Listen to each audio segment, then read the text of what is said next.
this video, we compare the resource allocation requirements of a voting process that requires an ID to be presented at check-in to a process that requires no ID to be presented at check-in.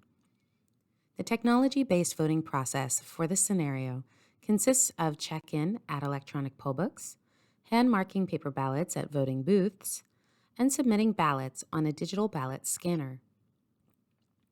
To simulate this voting process, we assume that 1,500 voters will turn out to the polling location following the arrival pattern shown on screen.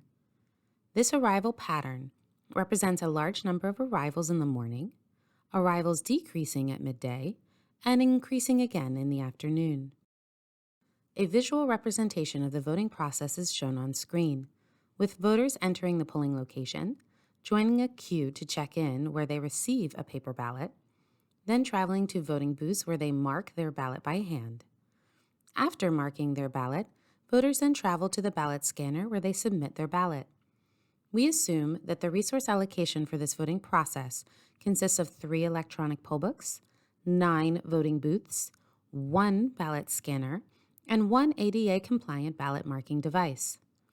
With this resource allocation, voters wait an average of 18 minutes to vote. To identify the differences in resource allocation requirements for alternative check-in policies, we must first understand the processing times for each check-in method. The check-in step requiring ID takes voters an average of 73 seconds and a maximum check-in time of 17.5 minutes. A distribution chart of check-in times using electronic poll books is currently on screen, which shows the majority of voters taking between 45 and 74 seconds to check in.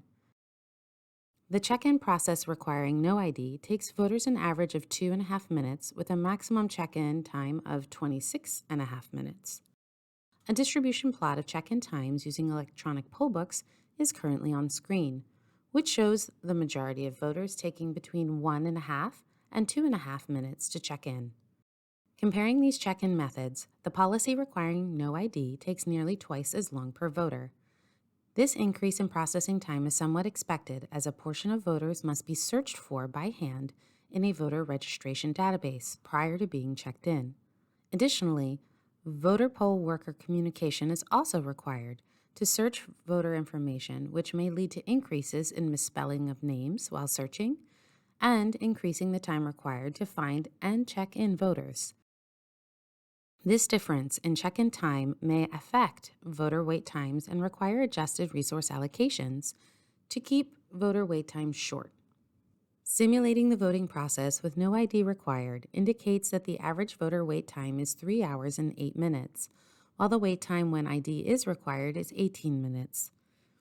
The difference in voter wait time indicates that additional resources are necessary when a policy requiring no ID to be presented at check-in is in place.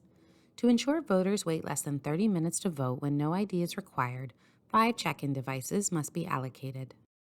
This example illustrates that check-in policies and election laws may affect processing times in the voting process. However, not all policy considerations are simulated in this scenario.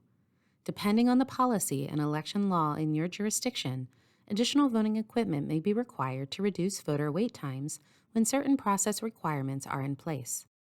In this scenario, a polling location requiring no ID to be presented at check-in requires additional check-in stations in order to shorten the voter wait times. If policy allows voters to present an ID at check-in, then reductions in processing time at the check-in step may be observed. An additional consideration when allocating voting equipment is the expected rate of errors for each voting process. Newer, more complex processes for voters and election workers may take longer to perform than expected and may experience higher rates of error. The time required to handle each error is also critical to consider. Errors may be more common and easily resolved, or may be infrequent but require a significant amount of time to resolve. Understanding the error rates and resolution strategies for voting processes may require observations throughout multiple elections, but it is critical in determining how many devices should be allocated to each polling location.